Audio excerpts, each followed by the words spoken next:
বলা হয়েছে প্রধানমন্ত্রী শেখ হাসিনা নির্দেশিত একটি রাষ্ট্র গঠনের মাধ্যমে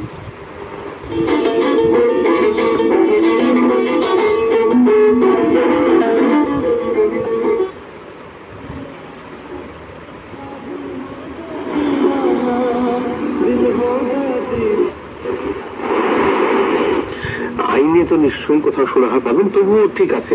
আপনি যেহেতু দৃষ্টিহীন মানুষ, যাত্রীদের বিমানবন্দর থেকে যাতায়াত সহজ করতে বিআরটিসি শাটল বাস সার্ভিসের উদ্বোধনী অনুষ্ঠানে তিনি এ মন্তব্য করেন। ওবায়দুল কাদের বলেন, দুর্নীতির বিরুদ্ধে প্রধানমন্ত্রীর অবস্থান দৃঢ়।